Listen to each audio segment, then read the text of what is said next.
one good turn deserves another. So right hand in hand with that kind of idea. Um, the blah other story, you talked about a couple of studios that you said had unions, didn't you? I said the only one I'm aware of is Dice. Okay. Because it's out in Sweden. And I Swedish companies have unions. Okay.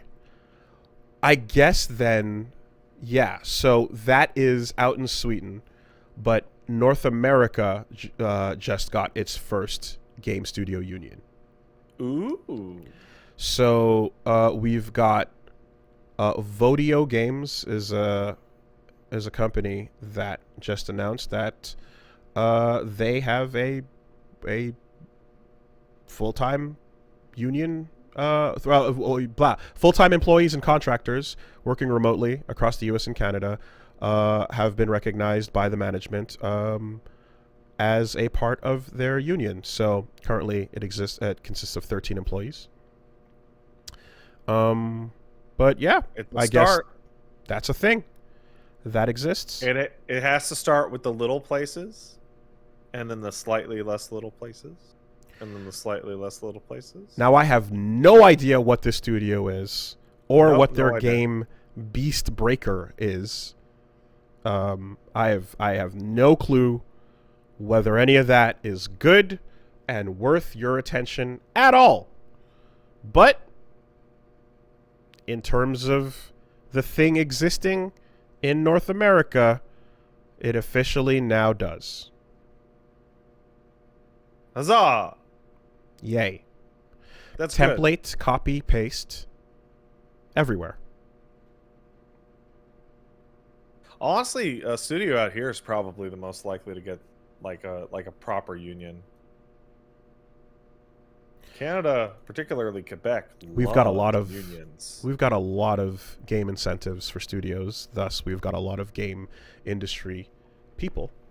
Like when I worked at the grocery store, I had a union for cashiers and baggers and various other employees, and I fucking hated everyone that ran the union.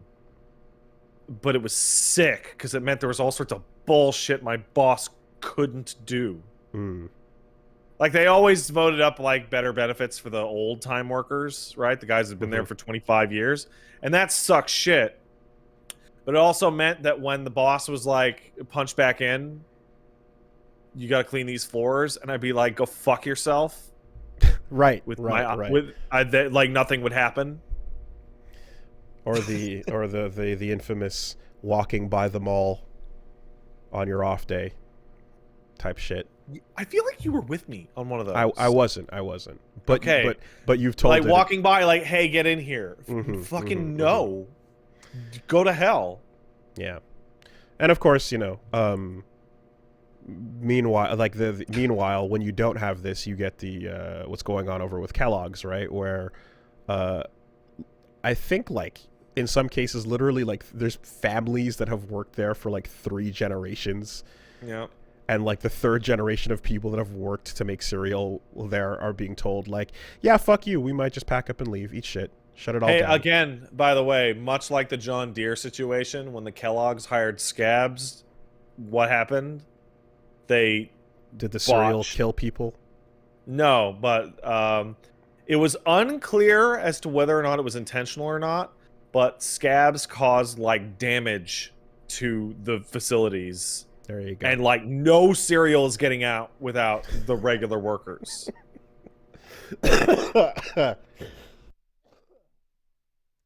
Yeah. So we're finding out. We are finding out. No such thing as unskilled labor. I mean, look, if we get out of 2022 with you know, a couple of other companies with some game unions, that'd be fucking sick. Hey, I want to just hold up my hand, and this is not an endorsement of any particular crime or whatever, but if you happen to be a person who would be screamed at and maybe tomato bombed going into a factory as a scab only to like intentionally destroy or ruin equipment or shit in there, I could never endorse that, but you sound like you'd be pretty cool to hang out with. Don't do it. But if you did, it would be really cool, but don't. You will never make it past me, however, standing on top of the Kellogg's factory.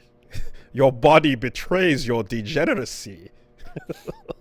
I also think that you gotta make it past fucking Measurehead to get into your cereal factory, bro. It ain't happening. I think those scabs are probably shitting up stuff intentionally, because did you hear what happened to the Kellogg's job forms? No. So they said, so everybody does their interviews online exclusively, not just because of COVID, but because it's easier to handle than in-person interviews, right? So they said that they just put up a all the job listings for all the striking workers, like literally come and get their jobs, just straight up. Mm-hmm. And they're having a slight issue with the online job applications, in that they've received tens of millions. And they're all garbage. They're all complete bullshit. Oh no! But how will they know who to hire? Then somebody wrote a robot that just spams it with trash applications every second of the day. Oh no! How will we find out who to hire? That's terrible.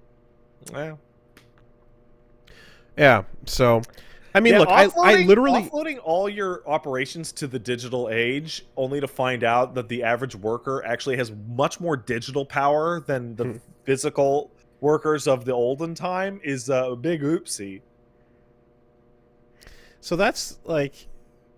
I mean, I literally got linked this week to, like, somebody who was just asking, hey, people who've done QA, like, is this normal? There's a job that's literally offering a QA position, not an internship, not a, whatever, like it's our student position.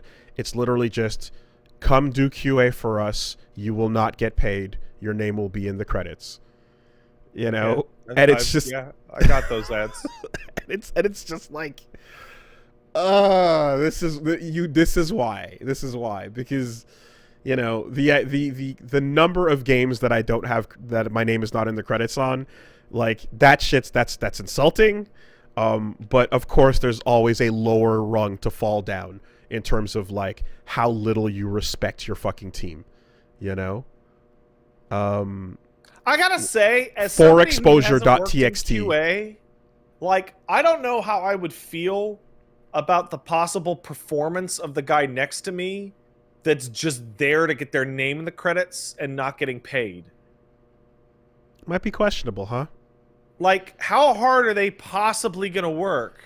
Especially during the most rote, boring test routes and test cases that you're running, when it's not have fun, do something interesting. It's fuck around with menu knobs for the whole day, and you'll get your name in the credits. Yeah, maybe you won't. Maybe you'll get what you pay for on that, maybe. But just the level of just open ass dumping on, what you perceive to be the least important member of your team, or not a member of the team at all for that matter. It's like, basically you would have the play testers that you are just like people off the street. Hey, come and try this and see what it's like. And you're looking at your in-house fucking test team as a bare step above that. So that's why that's why this needs to be figured out. I could only imagine, how much it would make a lot of people I used to work with lives better if they had some fucking recognition in this regard. I can only imagine what would happen to certain studios if their QA departments got a union. Like, I feel like I can think of people that would just like lose their fucking minds. I don't think certain studios would be okay with losing that margin. There's a margin they're used to, they want it, and if there means there's going to be less coming in, then something else has to suffer. The team would get cut in half. They'd be piling on like leads, team leads who have to manage, you know, like let's say 15 to 20 people all doing tasks on a given project or whatever. Those leads will then be given like lead responsibilities as well as like the responsibilities of like 5 testers in one, you know? You know what? You know what this reminds me of? My pops used to work at the factory. My dad's so fucking blue collar. He went to the factory and worked every day for years and years and years. He built fucking he built copper rods for generators, for hydroelectric generators. Like, Damn. I went down to the factory. Me and my brother went to hang out with him at the factory. It was a fucking factory with a bunch of tired ass working men. That's working class as fuck. And he was working there for so long that they upgraded him to quality control, which is very important at a place like that. You got to constantly test the rods, make sure the rods conduct properly, that kind of thing. And it was him and the other guy, right? And Dad had the day shift, the other guy had the night shift, right? And they're the only guys qualified and have the experience to do this job. They're working at it. And then the other guy gets cancer. And he's out. He's not dead. He made it through, but he's out for a year, 2 years. And they look at my dad and they go, well, good luck. And that was his job from then on. Yep. That was it. Well, there you go. That's on you now. Are we going to... No. Nah, that's you. You can handle it. You know what you're doing. We can't be bothered. We can't get one of these kids in here. It's dangerous. They don't understand. We can't. There's nobody we can promote. And we got to find the time to... You know, look, I think times are tight right now. We all got to we got to tighten up our belts. You know, you can handle this. Yeah. Yeah, that's exactly what that looks like. The stress that got to my dad was that as quality control, he's the choke point for shit leaving the fucking door. Because he has to go, this batch is good, this batch is not good, etc. Right? And so it's like... It's all on you. He'd stay late and shit like that. It's like... It has to be on you. It just has to get done. Yeah. And then he had a bunch of heart attacks. Well, I was going to say, that has a time limit. That has a time limit, whether the person themselves knows it or not. There's an invisible time limit that starts once you have taken one of your units in your fucking God view of your company, and you've dragged and dropped like 5 extra tasks on their load. And then just let them stay there that way for as long as they can. Hey, would you believe it? When Dad had all those heart attacks and he was out for a couple of years, they were able to find somebody who could replace him. Uncanny. That's crazy, huh? It's fucking wild. Boy. Yeah.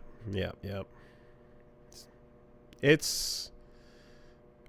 When push comes to shove is the saying. But it's like, no, it has to start at shove. There will be no movement. Yeah. Until it starts at shove. That's good. That's good. The union starts at shove. No, fucker. Beginning state, opening gambit, shove. Yeah. Have I ever told the story of when my dad got picked as the union rep without fucking signing up for it? I don't recall. So my dad is a great guy, and I love him very dearly, and he's a stand-up dude. And he got along with everybody on the floor. Everybody liked him. His management liked him. All his buddy, he was buddies with everybody on the floor. And unbeknownst to him, his buddies put his name in the fucking pot for the union rep to discuss the upcoming contract. And he won. And his buddies just came to him and told him, hey, buddy, we voted you up. You're going to be because we all trust you. And he's like, fuck. Okay, well, he gets some perks. He gets extra pay for the duration of the negotiation, right? Because it counts as billable hours. It was the worst experience he'd ever had working at that job, ever. because he got to see like a dozen people who he liked turn into fucking pieces of shit around him to bribe him in any one of 10 directions. He learned that every person that he worked for in management was, if not scum themselves, was literally forced to become scum and offer him bribes because their boss told them to. Meanwhile, just get it done. Other guys in the union that he thought were cool were trying to get like privileges for them and their buddies, of course, etc. Yeah, no clip was activated and there was no going back. Like, he gained a bunch of weight because he was constantly being taken out to these fancy dinners. Of course.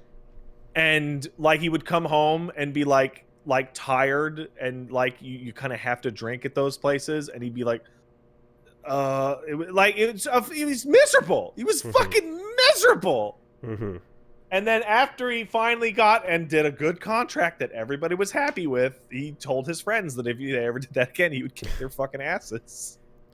But that's a glimpse into, of course, like everything, like humanity can't exist on the extremes. We have to figure out the moderation to the threshold, because when you go to the maximum level of corrupt union bullshit, you get the police union. You get the mob.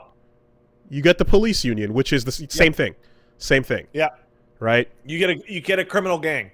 Yep, we didn't do nothing wrong. We made no mistakes, and we're going to take our boy.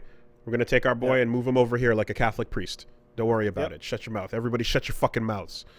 You know? So that is the exact problem that lies when you drag the union meter from the 0 it is at now on the video game industry to 11, you know? So. Well, the video game industry needs a little bit of balance, because, I mean, we had, like, the Japanese arcade industry, which is like straight up run by the Yakuza 100%. Yeah, no, decades. like you need a ground floor level of like, are you suffering and dying? You know, can we stop that? Okay, then let's start the conversation. You know. Anyways, that's what's happening. It's funny because like some people are mentioning you just talked about police unions, and obviously when we talk about police unions, it's usually in the United States, as they have a bit more of a trouble than many other countries do. The police union out here, it does its best, but like it's always funny to see the cops in their red hats and their camo pants, because no matter how strong their union is, there's so many restrictions on what they actually can and can't do for their collective bargaining since the fucking nurse walkout in the 90s. So if you guys don't know this, but it's illegal for essential services to go on strike, and the penalties for going on strike are so extreme that it's never been done ever again. Every day that you take off, you are hit with a $10,000 reduction to your annual salary, and they delete a year of your seniority. Jesus Christ. Yeah. Because they're like, doctors, nurses, cops, firefighters, ambulance drivers, and public transit. Functioning society. Can't go on can't do it. And part of that is because of Murray Hill, because our cops did go on strike once. And the purge happened. Yes. You want to see what happens when your entire police force says fuck it for a day? Go check out the Murray Hill riots. You can read up about it on Wikipedia.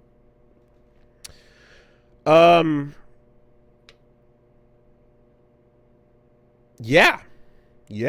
Let's fucking hope that this is the start of something that we see popping up more often.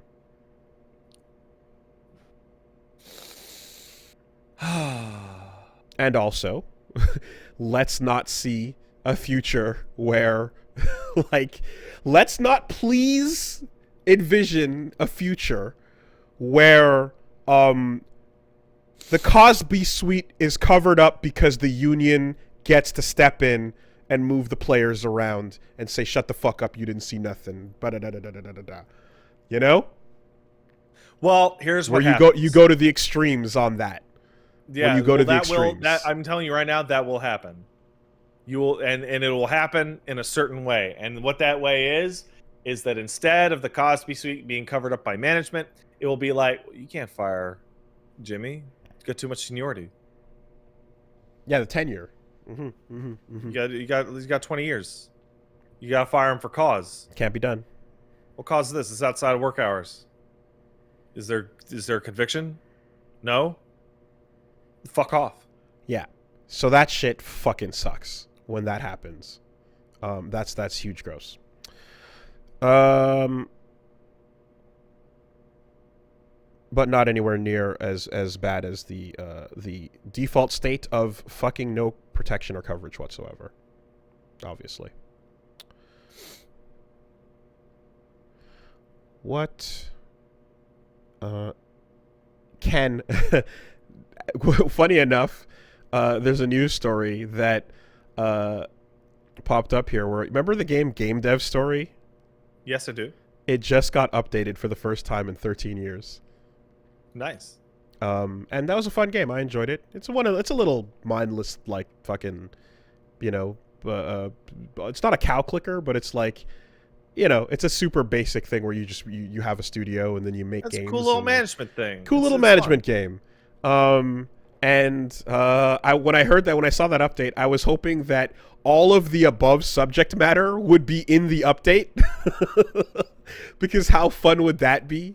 To just be like, wild. We took Game Dev Story and added like all of these problems and potential issues with your studio. Your workers are talking about forming a union.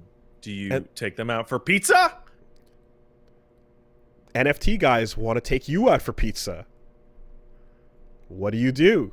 Yeah, but it doesn't seem like it's that. But it is just going to be a couple new features that are going to be updated on the Apple Arcade version.